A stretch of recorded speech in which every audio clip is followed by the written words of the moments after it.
সীমান্ত শহর বনগাঁও এবার সেজে উঠছে কলকাতার মতোই আধুনিক উন্নত।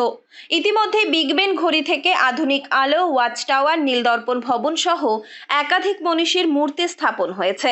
এবার থেকে বনগাঁ শহরে দেখা মিলবে সুউচ্চ স্মৃতিসৌধ, শহীদ মিনার বা মনুমেন্টের, যা সীমান্ত এলাকার মানুষের কাছে আকর্ষণীয় হয়ে উঠবে। তিনি আজকে বনগাঁর এই ডেভেলপমেন্টকে সঙ্গে রেখে তার বিভিন্ন অফিসারদেরকে নিয়ে আমাদের কঠিন বর্জ্য যেগুলোকে সার তৈরি করা, সেটাকে তারা সুন্দরভাবে করছেন।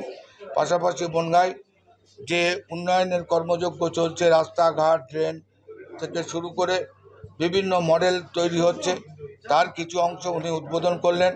তার মধ্যে আছে আমাদের সুস্বাস্থ্য কেন্দ্র, আমাদেরকে একটা কনফারেন্স হল উপহার দিয়েছেন যার নাম রূপসী বাংলা। এবার শহীদ মিনারও, যেটা মনুমেন্ট বলে কলকাতার, সেটাও বনগাঁর প্রতাপগড় ময়দানের পাশে আমরা সেটাকে তৈরি করেছি।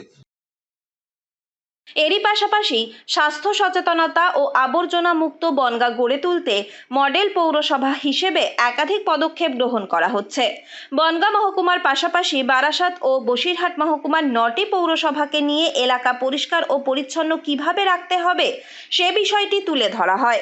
ছিলেন সুডার ডিরেক্টর ও নগরায়ণ দপ্তরের স্পেশাল সেক্রেটারি জলি চৌধুরী, বনগাঁ পৌরসভার পৌরপ্রধান গোপাল শেঠ, হাবড়া পৌরসভার পৌরপ্রধান নারায়ণ চন্দ্র সাহা, গোবরডাঙ্গা পৌরসভার পৌরপ্রধান শঙ্কর দত্ত সহ বিভিন্ন পৌরসভার পৌরপ্রধান ও আধিকারিকেরা। মূলত প্রতিদিনের বর্জ্য, নোংরা আবর্জনাকে কিভাবে সারে রূপান্তরিত করা যায়, প্লাস্টিকজাত বর্জ্য কিভাবে পুনরায় ব্যবহার করা যায়, এই সংক্রান্ত নানা বিষয় নিয়ে আলোচনা হয়। বারাসাত মহকুমায় অবস্থিত পৌরসভাগুলিকে নিয়ে দুটি বিষয় পর্যালোচনা ডাকা হয়। একটি হচ্ছে কঠিন বর্জ্য ব্যবস্থাপনা, যেটি আগামী দিনের সবচেয়ে বড় কর্মসূচি হতে চলেছে পৌরসভা, আর দ্বিতীয়টি হচ্ছে বাংলার বাড়ি। এই দুটি প্রোগ্রামের অগ্রগতি এখানে পর্যালোচনা হবে। এছাড়া বনগাঁ পৌরসভার সঙ্গে আলাদা করে আমি একটি মিটিংয়ে বসবো, তাদের কি প্রকল্প কী চলছে, আগামী দিনে কী প্রয়োজন, এবং সে ব্যাপারে স্টেট ডিপার্টমেন্ট এবং সুডা এখানে কী কী সাপোর্ট দিতে পারবে, এই বিষয়ে নিয়ে আলাদা করে বসবো। 3টি মহকুমা থেকে বসিরহাট, বনগাঁ, বারাসাত থেকে 9টি পৌরসভা আজকে মিটিংয়ে আছে।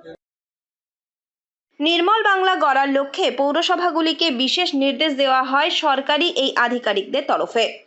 বিশেষ সচিবের হাতেই উদ্বোধন করা হয় রূপসী বাংলা প্রেক্ষাগৃহের।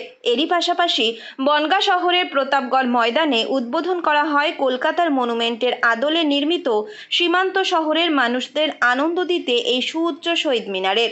একটি সুস্বাস্থ্য কেন্দ্রেরও এদিন উদ্বোধন করেন নগরায়ণ দপ্তরের বিশেষ সচিব জলি চৌধুরী। ফলে স্বাস্থ্য, পরিষ্কার পরিচ্ছন্ন শহর ও আলোকিতকরণের মধ্যে দিয়ে বনগাঁ সীমান্ত শহরকে কলকাতার মতোই আধুনিক করে তোলার পরিকল্পনা বাস্তবায়নের পথে পৌরসভা বলেই মনে করা হচ্ছে। উত্তর 24 পরগনা থেকে রুদ্র নারায়ণ রায়ের রিপোর্ট, লোকাল 18 বাংলা।